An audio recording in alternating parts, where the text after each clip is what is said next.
WREG in Memphis. This is News Channel 3 at 6. Breaking news, a violent afternoon in the city of Memphis tops the 6 tonight. Memphis police working 3 separate shootings tonight, leaving 1 person dead. Good evening, and thank you for joining me for the news at 6. I'm Noah Sershin for Stephanie and Greg. Our crews just happened to be at LeBonner Children's Hospital when they noticed a vehicle pull up to the emergency room. Our crews were at the hospital just before 5 today when a silver Ford Fusion drove up, and 3 young men pushed another man out of the vehicle who was bleeding to death. He had gunshot wounds to his back, side, and chest. Our Brian Ditlake went into the hospital to alert staff and to carry the victim inside. We're working with police right now and are being told that the victim is in critical condition. And in Whitehaven, a man is dead following a shooting there. Memphis police say that the shooting happened just after 4 this afternoon in the 500 block of East Holmes. A man was pronounced dead on the scene, and right now there is no suspect information. And not too far from that scene, a man was shot in a parking lot. Shots rang out just after 2 this afternoon. Police discovered that victim had multiple gunshot wounds. He was taken to Regional 1 Hospital in critical condition, and one witness told us that the victim was shot in the intersection of East Rains and Mendenhall. The scene was blocked off to traffic this afternoon from the shooting. Our Ashley Paul spoke with one nearby business owner who helped that shooting victim. Hear how that business owner stepped into action tonight on the news at 10. And just into our newsroom, Shelby County Sheriff's deputies are searching for this inmate who just happened to walk off his work detail this afternoon. The Shelby County Correction Center says that 48-year-old James Patrick Marshall escaped from his work detail in the 6400 block of Mullen Station Road. He was last seen wearing a gray and white shirt with blue jeans that says SCDC. If you see Marshall or know of his whereabouts, contact the Sheriff's Office at 901-379-7625. In a breaking news update, police have arrested these 2 men in a shooting that injured 4 children and 1 adult. Authorities say that 21-year-old Kendrick Ray and 18-year-old Lorenzo Washington were responsible for the shooting on I-240 near Poplar Avenue. Police say that a 30-year-old was taken to Regional 1 and children ages 2, 3, and 8 were taken to LeBonner. There's also another 3-year-old taken to the hospital. The suspects led police on a chase from Germantown Parkway to North Highland Street in the city's north side. The victims of that shooting are still recovering. And new at 6, these 2 men are being held as heroes tonight. They took quick action getting victims of that shooting to the hospital. And today we're seeing photos like these showing the 2's heroic actions, carrying a little boy suffering from a gunshot wound. And we hate to see images like those, but it's good that they got help. WREG's Brian Ditlake talked to those Good Samaritans who came to the rescue. Like at first he was like, yeah, he was cautious. Like, cause he didn't know what was going on. He realized we was helping. He was like, my kids, just help me get my kids. Diamond Harper and Marcus Ross say they can't believe they dodged bullets on the interstate. And next thing you know, we just started hearing gunshots. I'm talking about back to back to back to back. So first thing we did, we told the kids to get down in the back seat. Ross says they sprang into action after a man got out of the car in front of them. He was like, my son got shot.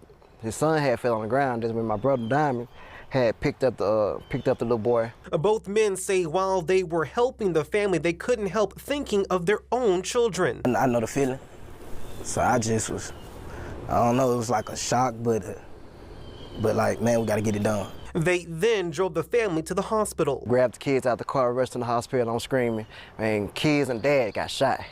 So everybody was just stuck. I'm like, man, kids and dad that got shot, said somebody move. Ross and Harper both say while they are praised as Good Samaritans, it was a team effort. The pair of brothers helping victims, another bystander giving a description. With this situation alone, even though it was a bad incident, good still saved the day. So, for your news leader in Memphis, Brian Ditlake, WREG, News Channel 3.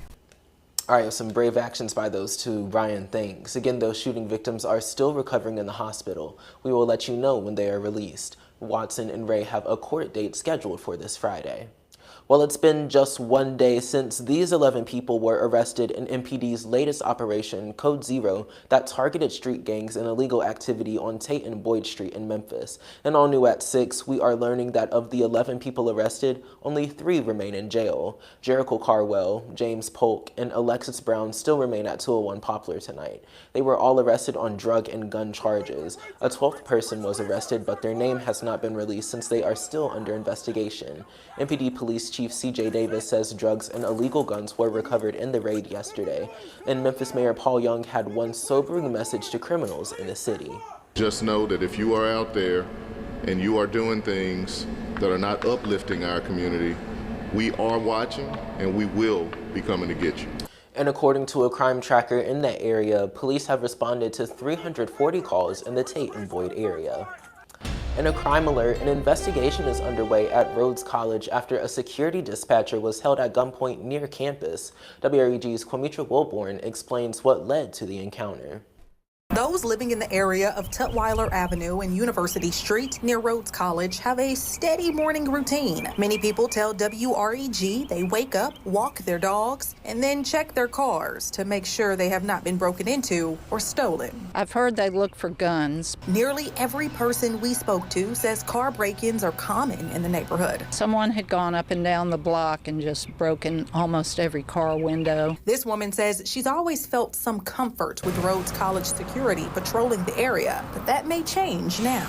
Now it sounds like they're victims as well. Memphis police say just before 2 a.m. they responded to a carjacking at the college's campus safety office. According to police, a security dispatcher noticed a strange light inside her 2023 blue Dodge Challenger. She told police when she stepped outside, she saw someone sitting in her car. MPD says she tried to initiate the vehicle's kill switch, but the suspect spotted her and fired a shot at her. She was not hurt during the encounter. The suspect reportedly followed the victim into the security office and demanded her keys with a gun pointed at her. He got away with her car and all of her belongings. Obviously, the thieves are not scared of anyone. In a statement, the college says, quote, Rhodes is working with the Memphis Police Department to increase its patrols in the area and will be continuing its on-campus and campus perimeter safety patrols. Reporting for your news leader in Midtown, Quamitra Wilborn, WREG News, Channel 3. No arrests have been made at this point, but if you know anything, you are urged to call Crime Stoppers at 901-528-CASH. A Memphis man is under arrest after police say he shot 2 people last year. Police had a warrant out for 55-year-old Alfred Humphrey for attempted second-degree murder, aggravated domestic assault, and being a convicted felon in possession of a handgun. Humphrey is accused of shooting a woman at Wagner Place and Union Avenue in downtown Memphis last September. Police found a woman that was shot and took her to Regional 1. Another female victim had minor injuries from an assault. The suspect left the scene in a gray Kia Forte that was stolen from one of the victims. It was later discovered that that female was shot while trying to stop the assault of the other female victim. Humphrey's bond has been set at $155,000. A Memphis Marine that had been missing for more than a month after he vanished from a base in Missouri has been found and booked into jail. Kavion Elder was reported missing on May 3rd from Fort Leonard Wood in Missouri. The 19-year-old was booked yesterday in Crawford County, Missouri, just 1 hour and 15 minutes from that base. Elder was booked for a federal violation and is being held without bond. Happening now, it's been a pleasant day in the Mid-South as we're taking a live look from our camera at Shelby Farms with comfortable temperatures and low humidity, but that won't be the case as the reality of summer is set to grip the Mid-South pretty soon. Weather expert Tyler Eliason joins us now with how soon we can start to feel the hot temps. Tyler. You know, the heat and humidity are going to come back, and it's coming back in a big way. The heat first, the humidity is going to follow. It's going to take a little while longer for that to catch up, but it's going to get plenty hot over the next few days. 84 feels really nice for now. Lots of sunshine, still have the dry air in place, so it feels nice. There's really no heat index values to speak of. They're pretty close to our actual air temperatures, which are mostly sitting in the lower to mid 80s. And with that dry air, we'll cool down at a quicker rate this evening. Again, sunshine pretty much as far as the eye can see. A few clouds out east still exiting away from us. No real rain chance coming our way. There's no features as we sit underneath high pressure.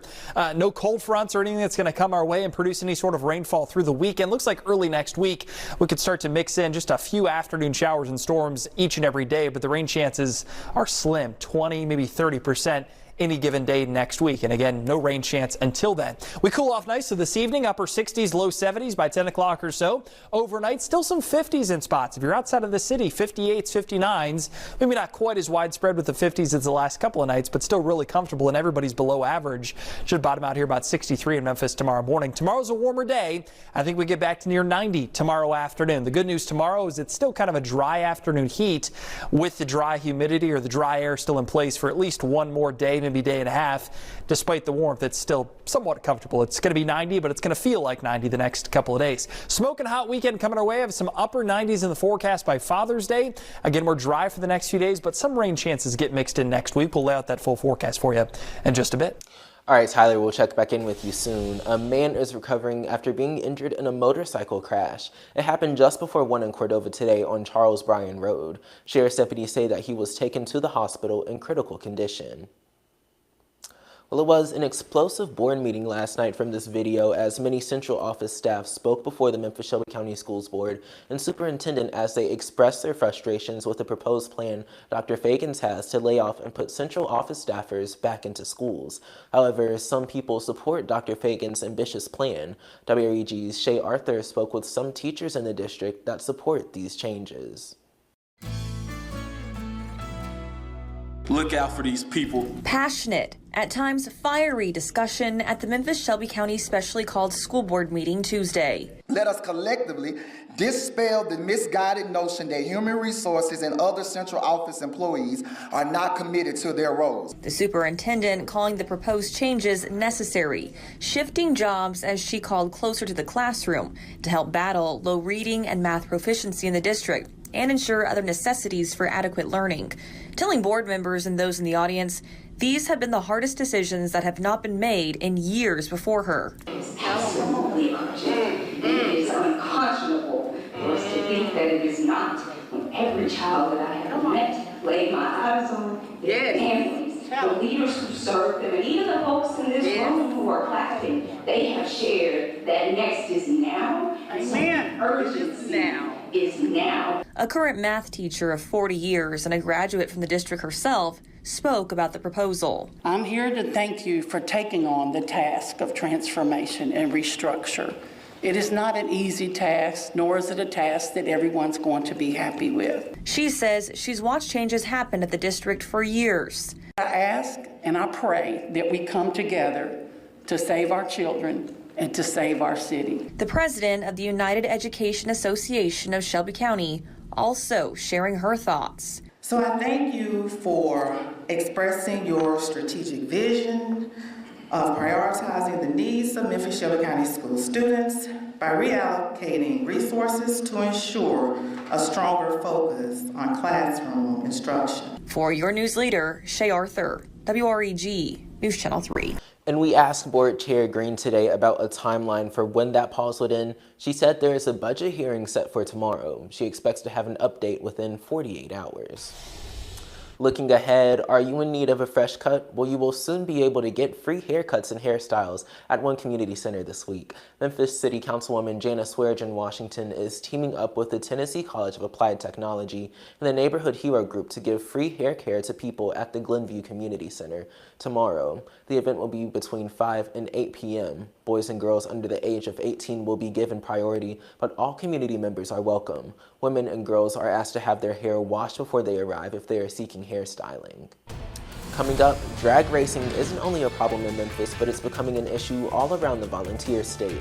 How one Tennessee lawmaker is trying to reach these drivers in an effort to take back our streets.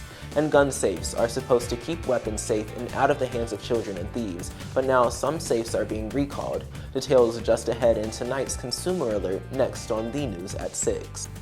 And do you see news happening in your neighborhood? We'd love to hear from you. Call WREG at 901-543-2333. Email newstips@wreg.com, or you can just message us on our Facebook page. The News at 6 returns right after this break.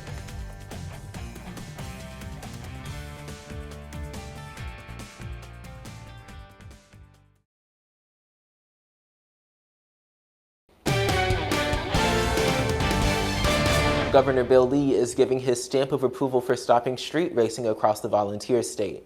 Lee approved a state task force of 17 members working over a 5-month span, and it includes officials here in Memphis. It will include the Tennessee Highway Patrol Commissioner, state senators and representatives, and police and mayors from Memphis, Nashville, Knoxville, Chattanooga, Clarksville, and Murfreesboro. The bill is called Bardhart Act, honoring a Army veteran father who was killed in Middle Tennessee by street racing.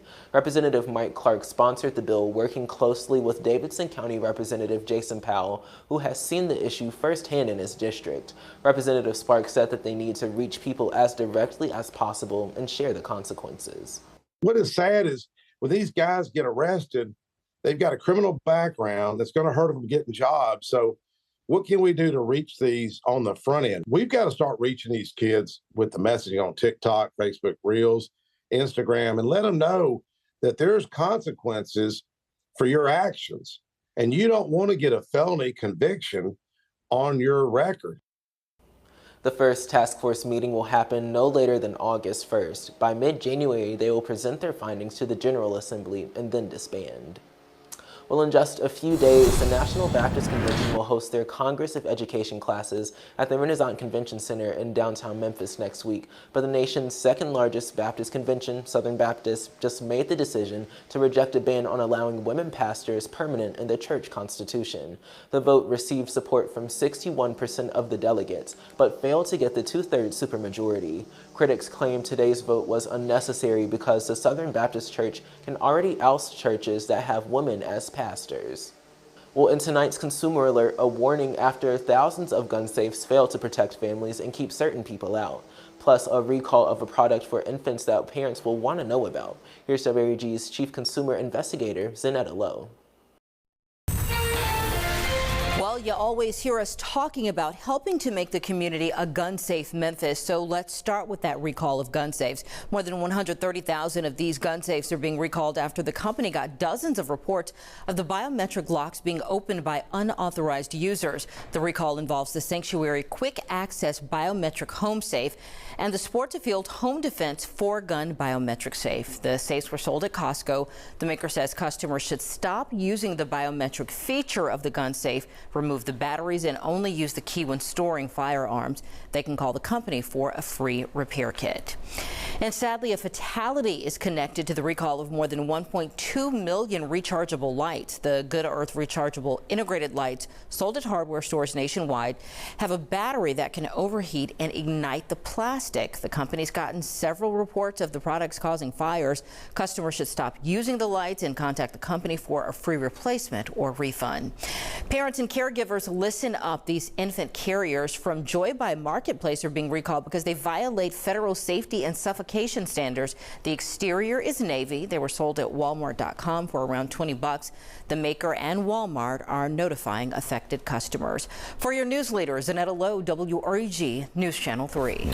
Zanetta, thanks. Across the nation, residents in the Sunshine State are dealing with record levels of rainfall. Take a look at this video coming to us from Sarasota, Florida. The city saw nearly a month's worth of rainfall in just one day and saw almost 4 inches of rainfall last night, which is a record according to the National Weather Service. The area is expected to get even more heavy rain later this week. And Tyler, we have no rainfall here like they're dealing with, so I guess that's good news, right? Yeah. But the heat's coming back in a big way. Some upper 90s in store for Father's Day. Gonna be one of those setups this weekend where you don't want to be doing stuff activity-wise with the friends, family, middle of the afternoon. Unless it's inside, that's okay. But don't book the tea time for 2 o'clock in the afternoon. Don't plan to cut the grass at 2, 3 o'clock in the afternoon. It's just going to be too dangerously hot as you get numbers in the mid to high 90s and we start to add a little more humidity. You're going to get those heat index values into the triple digits. Today was great. Another day, mid 80s, 85 degrees, still that low humidity. Look at this morning. We're down to 63. That was here in the city. We had widespread mid to high 50s anywhere outside of town. Everybody was comfortably cool, almost cool enough for a sweatshirt for at least an hour or two right around sunrise. It's 84 now. Humidity's down quite a bit. The dew points are way down in the low 50s. That's really dry air. Until you get those numbers like mid to high 60s at least, there's not a whole lot of sticky feel and you get some pleasantly cool nights. So until we get up in that range, smooth sailing. I think we'll get there probably by Friday and especially Saturday and Sunday, and then all of next week looks to be pretty darn humid. The next 12 hours, we gradually cool down into the low 70s, 10, 11 o'clock, away from the city, some high 60s, and then overnight, low 60s here in town. There'll still be a few spots outside of town that do drop into the high 50s by daybreak tomorrow. Pretty much clear skies as far as the eye can see. A few high clouds over towards Corinth, but those all exiting to the east. There's a lot of sunshine and clear sky.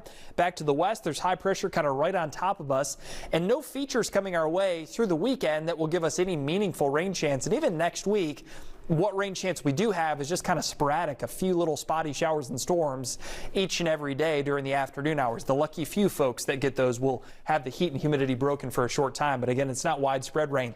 Temperatures this evening gradually falling into the high 60s, low 70s. It's another comfortable evening to be out and about. A little walk after dinner, hanging out on the front porch. It's nice for sure. Nice start tomorrow morning as well. High 50s, low 60s. It's going to be a warmer day tomorrow. We're back in the mid 80s already by lunchtime, and I think we get close to 90, if not into the low 90s in spots tomorrow. It's still kind of a dry heat though, so with low humidity, it may be 90 or 91, but it's going to feel like 90 or 91. It's not going to feel like 101. Now over the weekend, that changes as we start to add a little bit more humidity. We're just getting underneath this heat dome. It sits right on top of us. A lot of sinking air, and sinking air heats up, so we have some pretty toasty temperatures through the weekend. It gets a bit cooler, closer to normal next week, but it's going to be extra humid for most of next week as well. Feels like temperatures going up as we add the humidity. There's a 101 on Saturday, 104 on Sunday. I think a lot of next week will feel close to 100 degrees as well. No meaningful rain. This is the next 7 days. Yeah, you see some green on there, maybe a ½ inch in spots, but any of that isn't falling until at least next Monday and Tuesday, maybe Wednesday. So we're dry right on through the weekend. Your forecast tonight, we'll take it out to 63. If you're outside of town, some 58s, 59s popping up. So another cool start in the morning. Hot day tomorrow, 91 back into the picture, but again, the humidity still low for at least one more day, so it doesn't feel too bad. 94 on Friday, 96 on Saturday, 98 on Sunday. We go down a little bit Monday and Tuesday, and next week isn't all that bad. It's closer to normal, but it is extra humid, so it's still going to be pretty unpleasant. A hot week ahead. Thanks, Tyler. Well, coming up next in sports, the loss of a legend. Jerry West is remembered best by what he did as a Laker. He's also remembered by what he did with the Grizzlies. Mike takes a look back at his life next. But first, here's a preview of what you'll see tonight on News Nation. Special guest, Bill O'Reilly on Cuomo. I know a lot, Cuomo, and you'd be very wise to listen very closely. Toe-to-toe in TV's liveliest, most honest debate. Can't wait till next time I see you. Tonight at 8/7 Central, only on News Nation. Tonight on News Nation, he was the world's most famous house guest and a pivotal witness in the O.J. Simpson trial. Now on the anniversary of the murders, Kato Kalin joins Ashley to reflect on the life of Nicole Brown Simpson. Tonight on Banfield, starting at 10 Eastern, only on News Nation. And here's where you can watch News Nation, America's fastest growing cable news network here in the Mid-South. Sports is coming up next.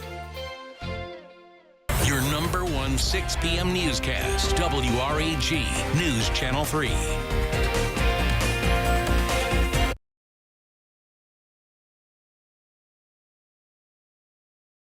Now, News Channel 3's Mike Sadie with sports. As stunning as it was to see the Grizzlies move from Vancouver to Memphis, the ability of then-owner Michael Heisley to lure the logo, basketball icon Jerry West, to the Bluff City may be even more impressive.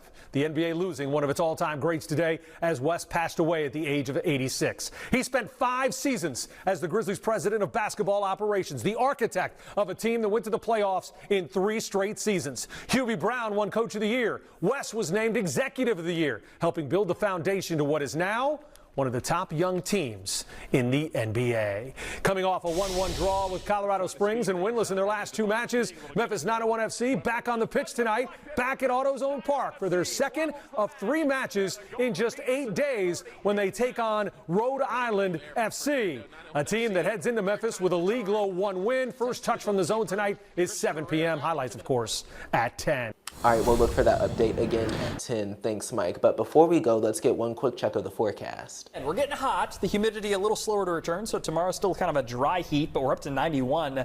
Much hotter over the weekend, 96 Saturday, 98 on Sunday, and that humidity's coming back. So all of next week, a true summer feel as we get set to start summer.